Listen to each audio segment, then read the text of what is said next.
रणे तस्करे घोर दावाग्निपुष्टे विपत सागरे दुष्ट रोगाग्नि प्लुष्टे त्वमेका मतिर्यस्य भक्तेषु चित्ता सषटकर्मणानां भवेत्याशु दक्ष। अर्थात हेमा युद्ध चोर भयंकर आग विपत्तिना सागરમાં અને ભયંકર રોગોથી ઘેરાયેલા ભક્તો જે કેવળ તમારામાં જ મન લગાવે છે, મન પરોવે છે, તમે તે ભક્તની દરેક કર્મમાં શીઘ્ર રક્ષા કરો છો અને ભક્તને જીવનમાં નિપુણ પણ બનાવો છો। નમસ્કાર દર્શક મિત્રો, વીટીવી ન્યૂઝની આ જ્ઞાન, આધ્યાત્મ અને જ્યોતિષના આ ત્રિવેણી સંગમ રૂપ કાર્યક્રમ એટલે કે ભવિષ્ય દર્શન કાર્યક્રમમાં આપનું સ્વાગત છે। હું છું અંકુર રાવલ। વિશ્વસ્ય બીજમ પરમાસી માયા એટલે તમે જ જગતને ઉત્પન્ન કરવાવાળા બીજ તત્વ છો અને તમે જ પરા માયા છો, સર્વોચ્ચ છો। ત્યારે આજે માં ભગવતીના એક એવા દિવ્ય સ્વરૂપથી અવગત થઈશું કે જે સ્વરૂપ ભક્ત માટે કલ્યાણ સ્વરૂપ છે અને સમસ્ત પ્રકારના દોષોમાંથી મુક્તિ આપનાર છે, પણ શત્રુઓ માટે સાક્ષાત કાળ છે। એ સ્વરૂપની ભક્તિ કેવી રીતે સંસારના નિયમોમાં રહીને કરી શકાય એ જાણીશું। સાથે જ બારે બાર રાશિઓનું રાશિ ભવિષ્ય અને આપના ફોન કોલ્સના ઉત્તર તો ખરા જ, જેના માટે આપણી સાથે સ્ટુડિયોમાં જોડાયા છે જ્યોતિષાચાર્ય ડોક્ટર મહેન્દ્રભાઈ પંડ્યા। મહેન્દ્રભાઈ, સ્ટુડિયોમાં આપનું ખૂબ ખૂબ સ્વાગત। જય ગણેશ। જય ગણેશ, ધન્યવાદ। મહેન્દ્રભાઈ, સૌથી પહેલા આજનું પંચાંગ આપણા દર્શક મિત્રોને જણાવશો। શ્રી ગણેશાય નમઃ। તદેવ લગ્નમ સુદિનમ તદેવ તારાબલમ ચંદ્રબલમ તદેવ વિદ્યાબલમ દેવબલમ તદેવ લક્ષ્મી પતે તે દ્રિયુગમ સ્મરામી। સૌ દર્શક મિત્રો સુપ્રભાત, જય શ્રી ગણેશ। શરૂઆત પંચાંગથી કરીએ। 3/2/2026 આજે મંગળવાર છે, મહામહિનો ચાલી રહ્યો છે। કૃષ્ણ પક્ષના જે દ્વિજ એટલે બીજ છે, આજે દ્વિતીય તિથિ છે। પિતૃઓને પ્રિય એવું મઘા નક્ષત્ર, શોભન નામનો યોગ અને તૈતિલ નામનું કરણ છે। તૈતિલ કરણ એ બપોરે 1 કલાક ને 11 સુધી ચાલશે, ત્યારબાદ ગર કરણની શરૂઆત થશે। ચંદ્રમા રાશિનું પરિભ્રમણ કરી રહ્યો છે સિંહ રાશિમાં, મતલબ જેના અક્ષર મ અને ટ છે એવા સિંહ રાશિવાળા જાતકો માટે દિવસ આજનો મંગલમય રહેશે। સાથે સાથે જે કોઈ જાતકોનો જન્મ થાય એની સિંહ રાશિ રહેશે, મ અને ટ અક્ષર ઉપર એનું નામ રાખવાનું રહેશે। જય ગણેશ। બિલકુલ। હવે મહેન્દ્રભાઈ, માં ભગવતીના તો દિવ્ય સ્વરૂપો છે અને એ દિવ્ય સ્વરૂપોનું જો આપણે મહિમા ગાવા બેસીએ તો એટલા ઓછા દિવસો પડે ને એટલા ઓછા યુગ પડે તો પણ એમના મહિમાનો આપણે પાર ન પામી શકીએ। હવે સર્વ કામનાઓની જો સિદ્ધિ મેળવવી હોય તો કયા તત્વની, માં ભગવતીની એ કઈ ઉર્જા કે જે ભક્તને આશીર્વાદ આપે છે અને સાથે સાથે એના સર્વ શત્રુઓનું દમન કરે છે? આહાર નિંદ્રા ભયમૈથુનમ ચ સામાન્ય મેતત પશુભી નરાણામ। આહાર, નિંદ્રા, ભય અને મૈથુન એ સામાન્ય રીતે પશુઓમાં અને મનુષ્યોમાં સમાન માનવામાં આવે છે, પણ ધર્મો હિ તેષામ અધિકો વિશેષો ધર્મેણ હિના પશુભી સમાના। ધર્મ જો હોય તો જ એ વ્યક્તિ, મનુષ્ય એ વિવેકી હોય છે, બાકી ધર્મેણ હિના પશુભી સમાના, બાકી પશુમાં અને મનુષ્યમાં કંઈ ફેર પડતો નથી। સામાન્ય રીતે મનુષ્ય પણ સામાજિક પ્રાણી જ કહેવામાં આવે છે, પણ ધર્મનું વિશેષ મહત્વ છે મિત્રો।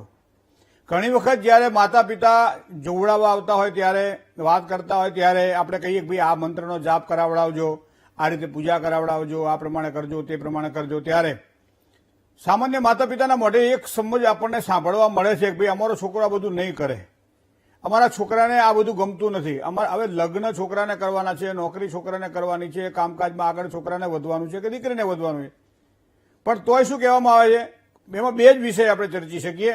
કાં તો ઘણી બધી વખત આપણે એની પાસે કંઈ કંઈ કરાયું હોય કે આજે શનિવાર કરજે, તો 21 શનિવાર પૂરા કર્યા, તો કે બુધવાર કરજે, હવે શનિવાર કરજે, પછી ગુરુવાર કરજે।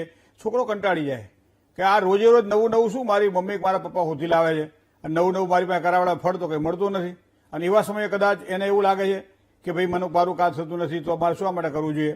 બીજું, થોડો અંધશ્રદ્ધાળુ છે, એને એને અશ્રદ્ધાળુ છે, જેને કેવું વિવેકવાન જેને કહી શકાય કે ભાઈ આને શું મળે એમ। બીજું, ઘણી બધી વસ્તુ આપણને એવું ન ખબર પડે। રોગાન શેષાન પહંસી તુષ્ટા હૃષ્ટા તુ કામાન સકલાન ભિષ્ટા તામશ્રિતાન વિપન્નરામ તામશ્રિતાયાશ્રયતા। ચંડીપાઠનો મંત્ર છે। મારા રોગમાંથી, મારા શોકમાંથી, મારા દુઃખમાંથી, મારી દરિદ્રતામાંથી મુક્તિ આપે, મારી કામનાઓની સિદ્ધિ આપે। તો આ પ્રકારે પણ માતાજીની ચંડીપાઠની અંદર જ્યારે માર્કંડ ઋષિએ વર્ણન કર્યું છે ત્યારે સર્વા બાધા વિંજન મુક્તો ધનધાન્ય સુતાન વિધ મનુષ્યો મત પ્રસાદેન ભવિષ્યતિ ન સંશય। મનુષ્ય મારા પ્રસાદ વડે આ પ્રાપ્ત કરશે, પછી લખ્યું છે ભવિષ્યતિ ન સંશય। ગીતાજીમાં પણ વસ્તુ આપણે આ જ વસ્તુ જોઈએ કે સર્વ બધામાંથી મુક્ત થઈ ગયા અને મારા શરણે આવી જાય તો આમ અહમ શરણમ ગત અહમ તો આમ સર્વ પાપેભ્યો મોક્ષયિષ્યામિ મા શુચ। તું વિચારીશ નહીં। તો વિચાર ક્યારે માણસને આવે છે?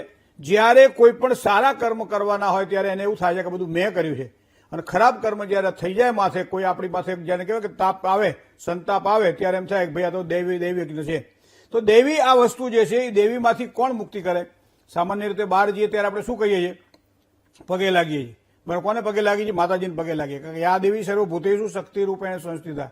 અને એટલા માટે કહીએ આપણે કે ભાઈ તમે મને બહાર જતી વખતે, ઘરમાં પ્રવેશ કરતી વખતે મને તમે સદાય રક્ષા કરો.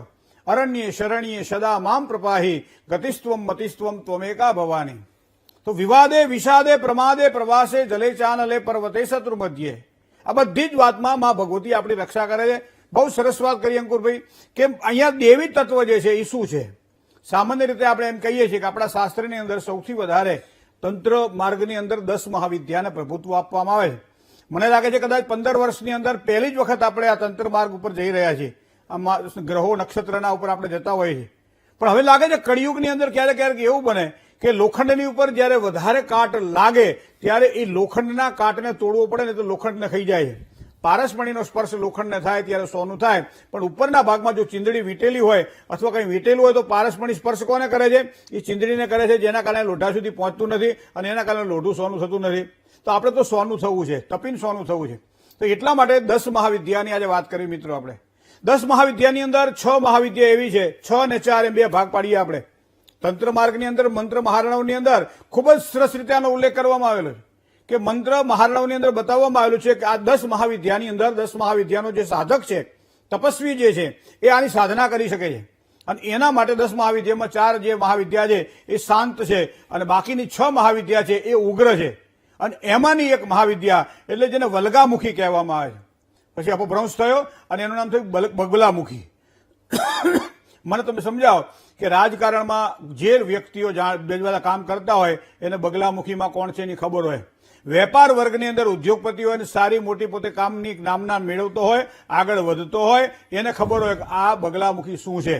સારી રીતે કોઈ પણ કષ્ટ સહન કર્યા પછી, જેને કહેવાય દુઃખ સહન કર્યા પછી, દરિદ્રતા આવ્યા પછી જેનું સ્મરણ કરવામાં આવે છે અને જે કહેવાય અનિષ્ટ ફળને એ પ્રાપ્ત કરાવડાવે છે. કારણ કે જેની પૂજા કરવાથી ખોટી રીતે જે કોઈ પણ હોય બધું દૂર થાય અને સારી રીતે એક ફળ પ્રાપ્ત થાય, એના માટે જે પૂજા થતી હોય એ વલ્ગામુખી, જેને આપણે બગલામુખી કહીએ છીએ મિત્રો. દરેક ક્ષેત્રમાં તમે જોવા જાઓ તો તમારા આજુબાજુમાં ક્યાંક નકારાત્મક ઓરાઓ એટલે ઉર્જા જેને કહી શકાય તમને જોવા મળે. શું કામ જોવા મળે? બધા વ્યક્તિઓ સારા નથી હોતા. અમુક એમ કહેવાય ભાઈ હારો માણા હારો, નબળો માણા નહીં હારો, એનું ઓહાણે નહીં હારું. નબળો માણા નજીકમાં આવે તો આપણા મનને બગાડી નાખે. થાય ને આવું આપણને? આ ઓરા છે, એની ઓરા મારા શરીર સાથે, મારી ઉર્જા સાથે મેચ નથી થતી. અને એટલા માટે એક પોઝિટિવ જે ઓરા છે એને પ્રાપ્ત કરવી છે. પણ પોઝિટિવ ઓરા ક્યારે પ્રાપ્ત થાય? તો કે નબળી ઓરા. મને ઘણા બધા પૂછે કે ભાઈ આ તંત્ર માર્ગમાં કોઈ આમ જેને કહેવાય કે સારા પરિણામો આપણને મળે? આ બધા પૂજાઓ કરાવડાવે છે, ક્યાં ક્યાં લોકો જાય છે, બગલામુખીની સાધનાઓ કરે છે, કરાવડાવે છે, તો આનાથી ફળ મળે? અથવા ઘરને તો કહેતા કે નજર લાગી ગઈ, મને કોની નજર લાગી ગઈ, કોને ટોકાઈ ગયો, આ મારું નાનું છોકરું છે ખાતું નથી, શું કામ કે કોઈની નજર લાગી ગઈ લાગે છે. તો આ બધી વસ્તુ આપણે સાંભળી છે આજુબાજુમાં. તો આવા સમયે જે વસ્તુ આપણે સાંભળેલી છે, જે વસ્તુ આપણે ઉતારેલી છે, જે વસ્તુ આપણે સમજ્યા છીએ અથવા ક્યારેક ક્યારેક આપણા અનુભવમાં પણ આવી અને દુઃખ ભોગવ્યા છે, તો આ વસ્તુને આપણે સમજવી રહી. એટલે હું કાયમ એક ઉદાહરણ આપું કે એક દિવાલને તમારે જો સારી કરવી હોય તો એની પોપડીઓ પહેલા ઉખેડવી પડે, પછી એની ઉપર લાપી અસ્તર કરવું પડે, લાપી અસ્તરના કૂટ માર્યા પછી એના પર તમારે કલર કરવો પડે, કલરના એક લેયરથી કદાચ ન ચાલે તો બીજા ઉપર ત્રીજું લેવું પડે, અને એ પ્રમાણે કરો ત્યારે દિવાલ તમારી સારી થાય કે ના થાય?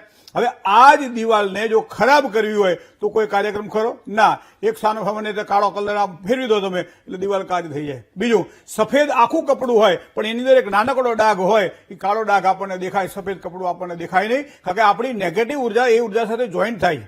તો આ ઉર્જા જે છે ક્યાં કામ કરે છે?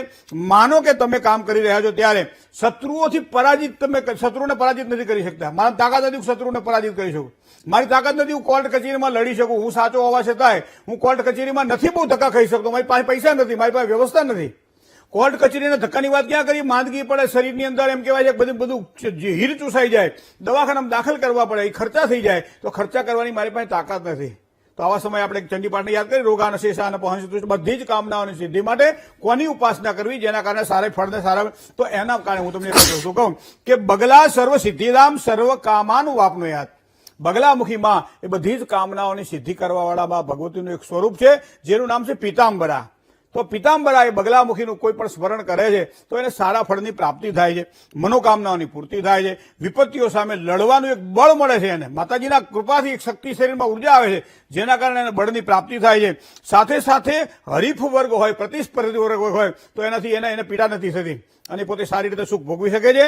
સાથે સાથે શત્રુઓના વિરોધનું શમન પણ કરી શકે છે. આ ઘણી બધી વાતો એવી છે બગલામુખીની. ઘણા લોકો તેને અનિષ્ટ તત્વ માને, માતાજીનું તત્વ કોઈ દર અનિષ્ટ ન હોઈ શકે. પરમ કૃપાળુમાં ભગવતી પરમેશ્વરી જ્યારે સારા જ રીતે આપણને ફળ આપતી હોય ત્યારે નબળાને પહેલા ખેંચવું પડે એના માટે છે.